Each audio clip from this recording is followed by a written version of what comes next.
Hello दोस्तों, आप सभी का स्वागत है आपका अपना YouTube channel CK study centre में। चलिए दोस्तों, आज हम फिर लेके आए हैं इस जीके जीएस सीरीज़ का अति महत्वपूर्ण सवाल, जो कि सभी प्रतियोगी परीक्षाओं के लिए अति महत्वपूर्ण प्रश्न होगा। चलिए दोस्तों, बिना देर के हुए हम इस सेशन की ओर बढ़ते हैं। दोस्तों, अगर यदि आप मेरे इस सेशन पर नए हैं तो इस चैनल को सब्सक्राइब कर लें और बेल आइकन को दबा लें, ताकि हर रोज़ सुबह 6:30 बजे आपको नए नए प्रश्न और अनेकों प्रकार का प्रश्न आपको इसमें देखने को मिलेगा। चलिए दोस्तों, बिना देर के हुए सेशन के लौटते हैं। सेशन का आपका पहला सवाल हो जाएगा, केंद्र में द्वंद्व शासन किस अधिनियम के अंतर्गत स्थापित किया गया है? 1909 के अधिनियम, भारत सरकार अधिनियम 1919, भारत सरकार अधिनियम 1935, भारत स्वतंत्रता अधिनियम 1947। आपका जो इस सवाल का सही जवाब होगा, इस सवाल का सही जवाब ऑप्शन नंबर सी हो जाएगा। भारत सरकार अधिनियम 1935 द्वारा केंद्र में द्वंद्व शासन के अंतर्गत स्थापित किया गया था। अगला सवाल होगा, राष्ट्रपति की अध्यादेश निर्गत करने की शक्ति प्रेरित है? राष्ट्रपति का अध्यादेश निर्गत करने की शक्ति किस अधिनियम के अंतर्गत है?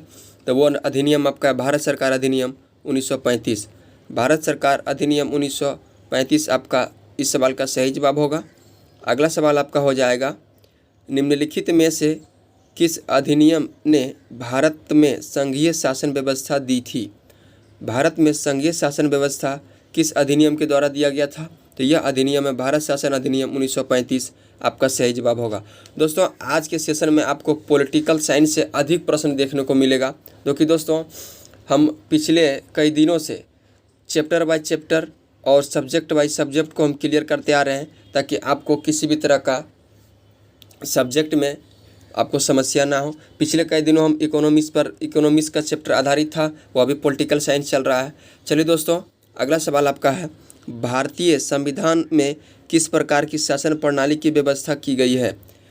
किस प्रकार की शासन व्यवस्था प्रणाली की गई है? तो इस सवाल का जो आपका सही जवाब होगा वो संसदात्मक। आपका सही जवाब होगा ऑप्शन नंबर सी, आपका राइट आंसर होगा।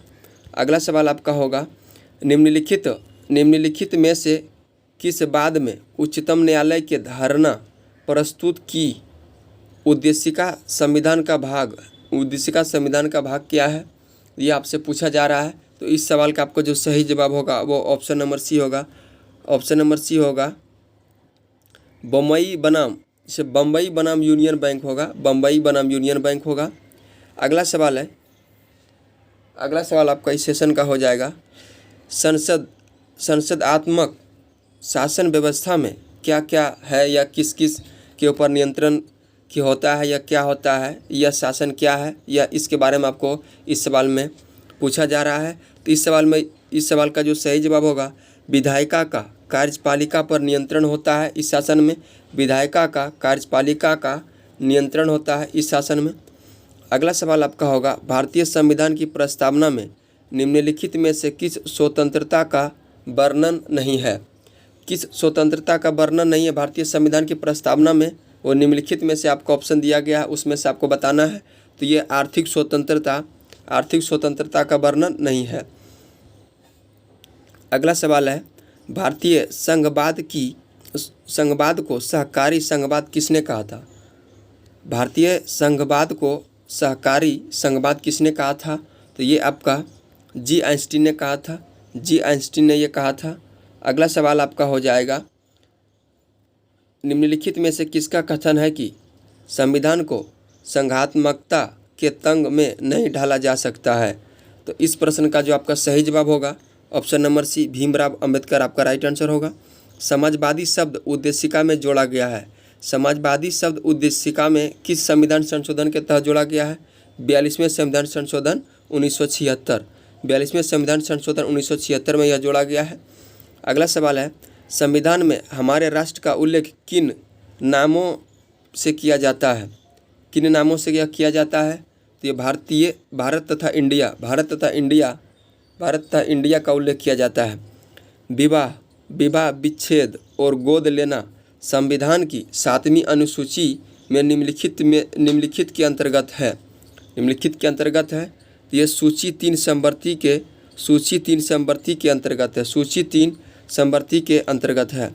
सरकारों द्वारा शुल्क एवं कर लगाने का अधिकार संविधान को किस अनुसूची में उल्लेखित है? ये अनुसूची की बात कही जा रही है, तो ये अनुसूची जो है वो आपका 7वीं अनुसूची है। 7वीं अनुसूची आपका सही जवाब है। संविधान की अनुसूची 6 में इनमें से किस राज्य में लागू नहीं होता है?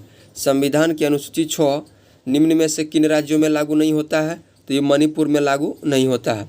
मणिपुर में लागू नहीं होता है। शिक्षा जो प्रारंभ में राज्य सूची का विषय है उसे समवर्ती सूची में स्थानांतरित किया है। स्थानांतरित किया कौन सा संविधान संशोधन? तो ये संविधान संशोधन 42वें संविधान संशोधन के तहत शिक्षा को प्रारंभ सूची से समवर्ती सूची में ले जाया गया है। पंचायतों को संवैधानिक दर्जा प्रदान किया गया है, वह किस अनुच्छेद के अंतर्गत? यह अनुच्छेद अंतर्गत आपका 243 के अंतर्गत 243 के अंतर पंचायत को संवैधानिक दर्जा प्रदान किया गया है। अगला सवाल है, भारतीय संविधान के किस अनुच्छेद के अंतर्गत अखिल भारतीय सेवाओं का प्रावधान किया गया है? किस अनुच्छेद के अंतर्गत अखिल भारतीय सेवाओं का प्रावधान किया गया है? तो ये आपका है ऑप्शन नंबर सी 312 अनुच्छेद आपका सही जवाब होगा। भारत में संविधान में सम्मिलित समवर्ती सूची किस देश की देन है? समवर्ती सूची किस देश की देन है? तो ये देश आपका ऑस्ट्रेलिया है, इसी का देन है समवर्ती सूची, वहीं के संविधान से लिया गया है। अगला सवाल है, भारतीय संविधान में मौलिक कर्तव्य का विचार लिया गया है। मौलिक कर्तव्य का विचार किस देश से लिया गया है? तो ये आपका रूस से लिया गया है। किस वर्ष में जनगण मन को भारत के राष्ट्रगान के रूप में अपनाया था? किस वर्ष अपनाया था? 1950 में। 1950 में इसे पूर्ण तरह से अपना लिया गया था। भारत की संघात्मक व्यवस्था निम्नलिखित में से किस देश से संबंधित है? किस देश से संबंधित है? तो यह आपका कनाडा से संबंधित है। कनाडा से संबंधित है। अगला सवाल है, यदि भारत के संघ एक नए राज्य का सृजन करता है तो संविधान के निम्नलिखित अनुसूचियों में से किसी एक को अश्व संशोधित किया जाता है, यानी अवश्य संशोधित किया जाता है। तो ये पहला, दूसरा, तीसरा और चौथा, तब आपका सही जवाब जो होगा वो पहला आपका राइट आंसर होगा। दोस्तों, इस प्रश्न में पूछा जा रहा है, यदि भारतीय संघ के एक नए राज्य का सृजन करना हो तो संविधान में निम्नलिखित अनुसूचियों में से किस एक को अवश्य संशोधित किया जाना है? तो ये अनुसूची 1 को तुरंत संशोधित करना है, अनुसूची 1 को। अगला सवाल आपका होगा, राज्य भूमि सुधार अधिनियमों को संवैधानिक सुरक्षा प्रदान करने के लिए सम्मिलित किया गया है। ये आपका सही जवाब जो होगा 9वीं अनुसूची आपका सही जवाब होगा। भारत शासन द्वारा राजकीय चिन्ह कब से अंगीकृत किया गया है? राजकीय चिन्ह कब से अंगीकृत किया गया है? 26 जनवरी 1950 आपका सही जवाब होगा। भारत का संविधान पूर्ण रूप से तैयार हुआ था। भारत का संविधान पूर्ण रूप से कब तैयार हो गया था? 26 नवंबर 1949 को भारत का संविधान पूर्ण रूप से तैयार हो गया था।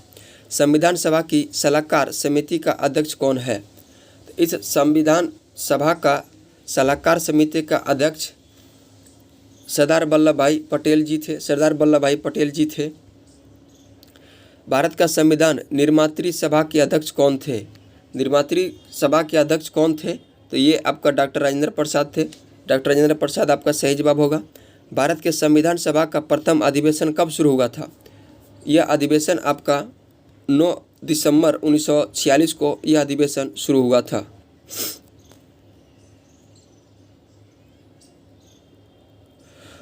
संविधान सभा के डॉक्टर भीमराव अंबेडकर की अध्यक्षता में प्रारूप समिति का गठन कब किया गया था? प्रारूप समिति का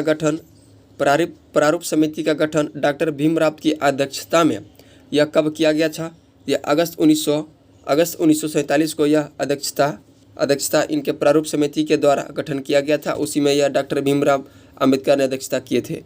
संविधान में पांडुलेखन समिति का निम्न में से कौन सदस्य नहीं है? पांडुलेखन समिति का निम्न में से कौन सदस्य नहीं है? जवाहरलाल नेहरू आपका सही जवाब होगा। चलिए दोस्तों, ये रहा था आज का आपका जीके जीएस का अति महत्वपूर्ण सवाल, जो कि जीके जीएस के प्रतियोगी परीक्षा में जो भी एग्जाम में जीके जीएस पूछे जाते हैं उसके लिए यह सीरीज अति महत्वपूर्ण सवाल होगा। चलिए दोस्तों, आज की सेवा को हम यहीं समाप्त करना चाहते हैं और फिर मिलते हैं हम नेक्स्ट वीडियो में। तब तक के लिए बाय।